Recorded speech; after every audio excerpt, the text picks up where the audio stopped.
Amis joueurs, amies joueuses, bonjour, je suis Christophe des Figous et des Jeux, et aujourd'hui je vais vous parler de Warband.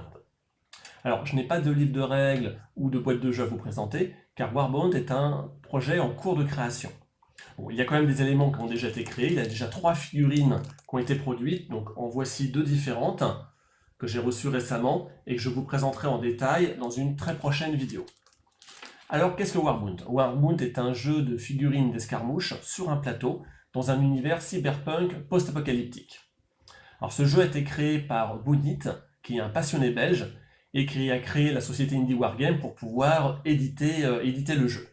Alors, dans cette vidéo, je vais vous présenter l'univers de Warbund, ensuite les principes du jeu, le principe de fonctionnement du jeu, sans rentrer dans les détails des règles, et puis le projet de création lui-même, le projet, les objectifs de Boonit. Et avant de commencer, j'aimerais dire un grand merci à Boonit qui m'a envoyé plusieurs illustrations de Warbund, des superbes illustrations qui ont été créées par Thomas Rome, qui est un illustrateur, graphiste, designer, je ne connais pas les termes exactement, mais voilà. Il travaille avec Boonit pour illustrer et designer tout l'univers et les personnages du jeu Warbund. Donc je les remercie pour l'envoi de ces illustrations que vous allez pouvoir voir au fur et à mesure dans le déroulé de la vidéo. Donc Warbund se situe sur la planète Home. Je rappelle que le monde de Warbund est un monde futuriste cyberpunk. Alors, il y avait une ancienne classe dirigeante, le Consortium, qui a pillé les ressources de la planète avant de s'enfuir vers Hope, une planète beaucoup plus hospitalière.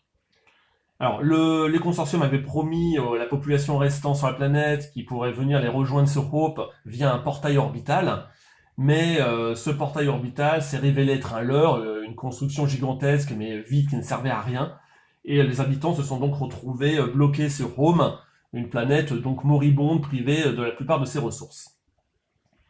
Alors, vous imaginez bien qu'est arrivé ce qui va arriver, c'est-à-dire des conflits incessants, des guerres permanentes pour le contrôle des territoires, des ressources, etc. Alors, les habitants des grandes villes ont créé le conseil des IA, des intelligences artificielles, pour gérer à leur place et trouver des solutions. Donc, le conseil des IA a trouvé une solution radicale, c'est de faire décoller au sens propre du terme les 8 plus grandes cités de Home et de les faire léviter dans le ciel de Home et donc qui gravitent autour de la planète. Alors ces cités flottantes sont appelées des arches, donc elles sont donc au nombre de 8, et dans ces cités on y vit quasiment normalement dans ce monde cyberpunk. C'est-à-dire on est dans des grandes mégalopoles avec des quartiers riches, des quartiers pauvres, les gens y vivent, ils travaillent, ont des loisirs, etc.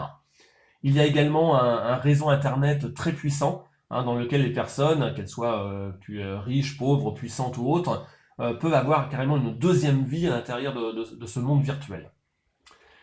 Et donc le conseil des IA gère les arches d'une façon très musclée par l'intermédiaire d'une force de police appelée les cops. Alors pendant ce temps-là, à la surface de Home, alors on est vraiment sur des guerres de clans permanentes, des pillards nomades qui se battent entre eux, qui pillent les autres. On a aussi des clans religieux, des groupes plus écologistes, des marchands, pirates, etc., etc. Dans le monde de Home et le jeu Warbund, il y aura 8 factions en tout, et donc 2 factions sont développées pour l'instant pour pouvoir lancer le jeu. Alors la première faction, c'est la faction de la caravane, ce sont en fait les habitants des arches. On y retrouve des cops, des policiers, des IA, des hackers, etc. Et la deuxième faction développée, ce sont les Raiders, ce sont des pillards nomades, composés principalement de mutants issus d'expériences scientifiques, et ces guerriers sont typés samouraï. Ils ont un style japonisant samouraï. Voilà, donc vous l'aurez compris, ce jeu, c'est un jeu, Warbund est un jeu très violent, dans un monde cyberpunk pour la partie mégalopole, post-apocalyptique pour ce qui est à la surface de la Terre. Donc voilà pour situer l'univers de Warbund. Je vais maintenant vous parler du fonctionnement du jeu. Alors déjà, premier point, Warbund se joue sur un plateau avec hexagone. Donc ce sont pour des figurines de 32 mm, donc c'est un plateau de 16 hexagones par 16 hexagones, ce qui fera à peu près entre 60 et 80 cm de côté. Alors pourquoi le choix des hexagones, d'un plateau avec hexagone? Bunit au début, sa première idée était de faire un jeu classique avec mesure, mais le fait de passer par un plateau avec hexagone empêchait justement tous les pinaillages qu'on peut avoir lors de parties de jeu, c'est-à-dire bah tu peux pas me charger, il manque 3 mm et demi, ou la personne qui pousse discrètement sa figurine de 2-3 cm de plus à la phase de mouvement pour être finalement à portée de tir, ou des phases de mouvement qui peuvent être longues, voilà. Le fait de baser sur les hexagones réglait tous ces problèmes-là. Deuxième point qui fait la particularité de Warbund, c'est qu'il n'y a pas de point d'armée pour concevoir sa bande. On crée sa bande comme on veut. Alors il y a bien sûr des points quand même, des critères à respecter.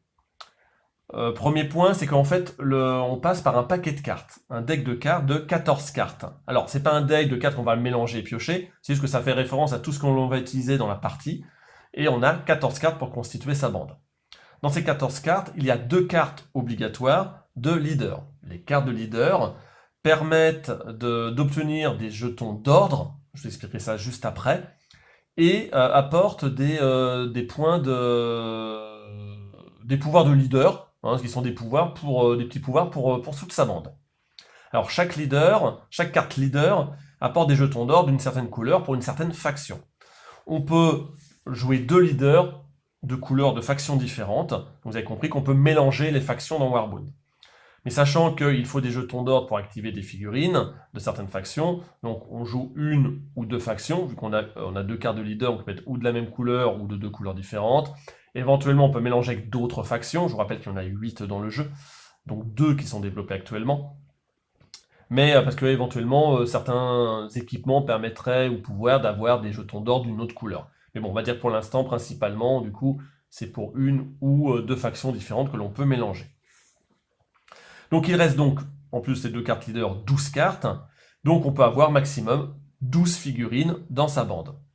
Parce qu'une carte égale une figurine. Mais sachant qu'on jouera rarement ou jamais avec 12 figurines, car parmi ces 12 cartes, il y a donc les cartes de figurines, mais également les cartes d'amélioration de 3 types, des cartes d'équipement, on va pour mettre un équipement sur une figurine, des cartes de formation, qui permettent de regrouper 2 figurines sur une carte, donc un peu plus puissantes, mais qui coûtent plus cher d'activation aussi, et des cartes de vocation, qui sont des cartes un petit peu d'amélioration de compétences et de pouvoir.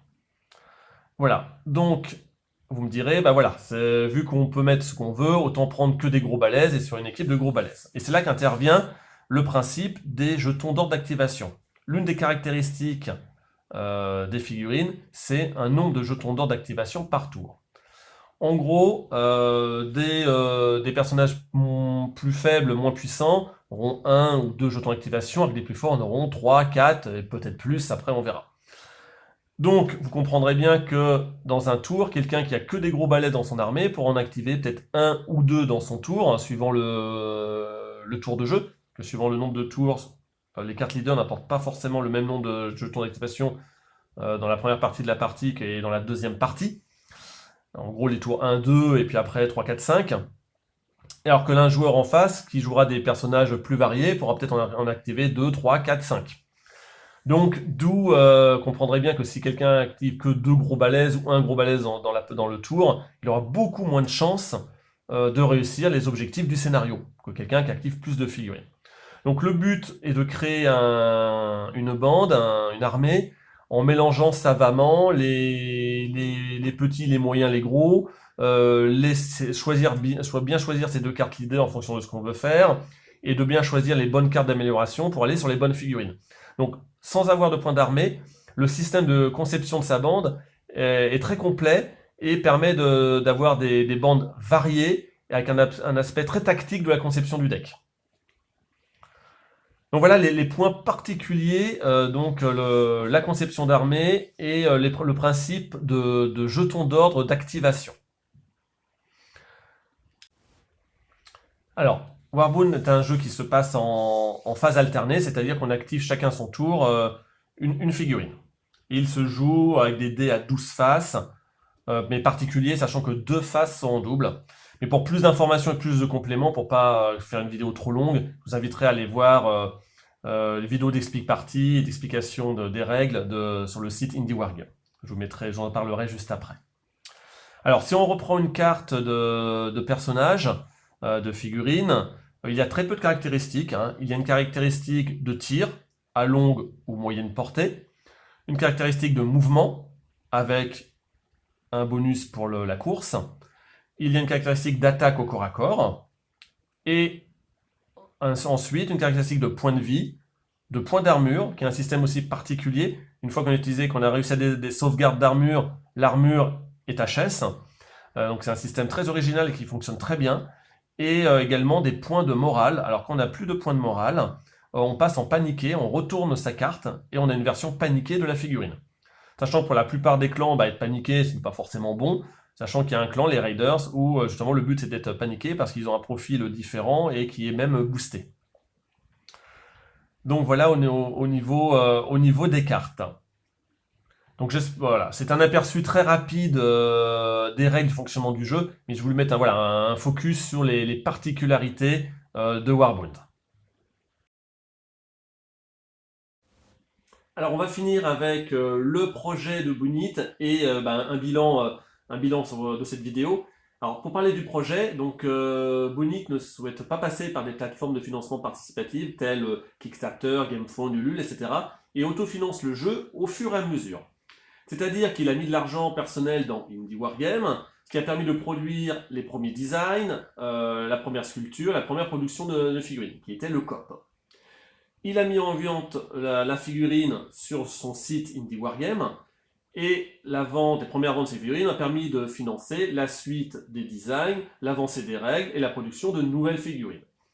Actuellement, on est à 3 figurines sur le site Indie Wargame, sur la boutique du site Indie Wargame, 2 pour la caravane et 1 pour les raiders, et 2 autres figurines sont en cours de production.